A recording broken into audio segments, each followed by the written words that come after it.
Hi everyone, welcome to daily English convo. तो आज हम बात करेंगे फ्यूचर टेंस के सेकंड टेंस की, which is future continuous tense. चलिए इसका स्ट्रक्चर देखते हैं। इस टेंस के हिंदी वाक्यों के अंत में रहा होगा, रही होगी, रहे होंगे या रहा होगा आदि शब्द आते हैं, उसको हम फ्यूचर कंटिन्यूअस टेंस कहते हैं। सब्जेक्ट के साथ में will be plus verb plus ING. Affirmative sentence बनाने के लिए it will be raining in the morning, सुबह में बारिश हो रही होगी, कोई एक्शन फ्यूचर में चलेगा।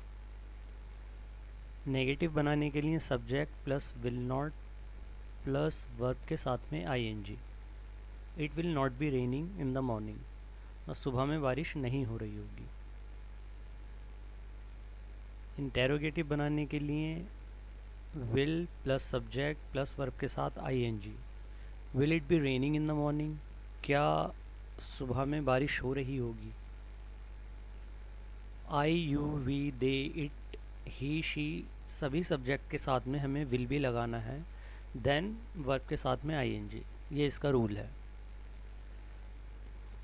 हम इस टेंस को यूज़ करते हैं जब कोई एक्शन जो है फ्यूचर में चलेगा, किसी मतलब कुछ टाइम तक के लिए, या फिर कोई उसे एक छोटा एक्शन जो है इंटरप्ट करेगा।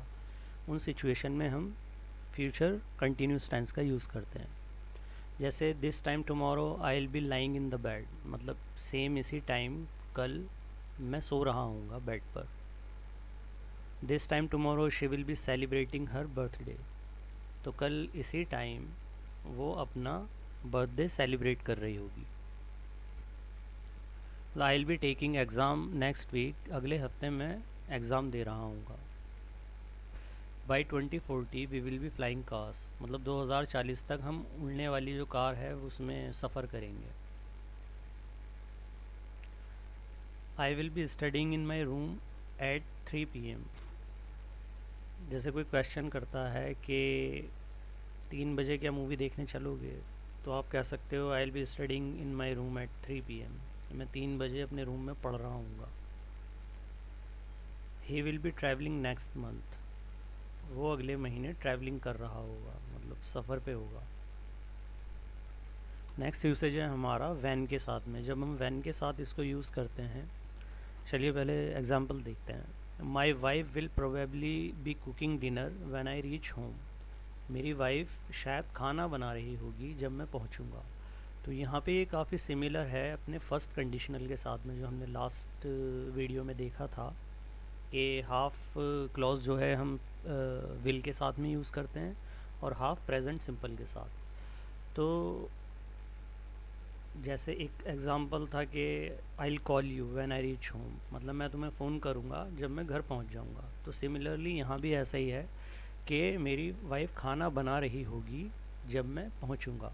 तो दोनों में मतलब फ्यूचर का ही वो आ रहा है, बट जो वैन के साथ में हमें हमेशा प्रेजेंट सिंपल यूज़ करना है, मतलब उसकी जो वर्ब की जो फॉर्म है वो प्रेजेंट सिंपल में रहेगी। जैसे यहाँ पर है रीच, तो हम रीचिंग नहीं कर सकते यहाँ।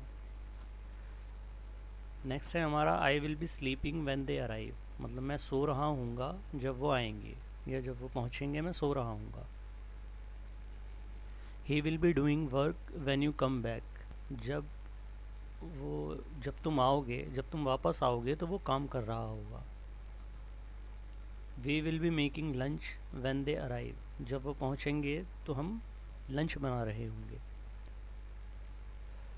क्वेश्चंस एंड मिक्स सेंटेंसेस देखते हैं। Where will he be going, वो कहाँ जा रहा होगा। What will she be watching, वो क्या देख रही होगी। Who will they be talking to, वो किससे बात कर रहे होंगे। आई विल बी सिटिंग, अच्छा यहाँ पर जब दो एक्शन एक साथ चल रहे होते हैं तो उस सिचुएशन में भी हम फ्यूचर में फ्यूचर कंटिन्यूअस टेंस का यूज़ करते हैं। जैसे आई will be sitting down and she will be standing up, मैं बैठ रहा हूँगा और वो उठ रही होगी। नेक्स्ट है हमारा my sister will be teaching me tomorrow, मतलब मेरी बहन मुझे कल पढ़ा रही होगी। She will be wearing A suit, वो उसने सूट पहना हुआ होगा एट द पार्टी। आप आगे मतलब इसे ये भी बोल सकते हो कि she will be wearing A suit at the party, मतलब पार्टी में उसने सूट पहना हुआ होगा। Okay, that's it for today's video. तो ज़्यादातर इसका दो तीन जगहों पर यूज़ होता है फ्यूचर कंटिन्यूअस टेंस का। फ्यूचर में कोई एक्शन होने वाला है तब हम यूज़ करते हैं, या फिर कोई एक सेकंड एक्शन जब कोई फ्यूचर में दूसरे एक्शन को इंटरप्ट करता है, उस सिचुएशन में भी हम फ्यूचर कंटिन्यूअस टेंस का यूज़ करते हैं। तो मिलते हैं नेक्स्ट वीडियो में। Till then take care.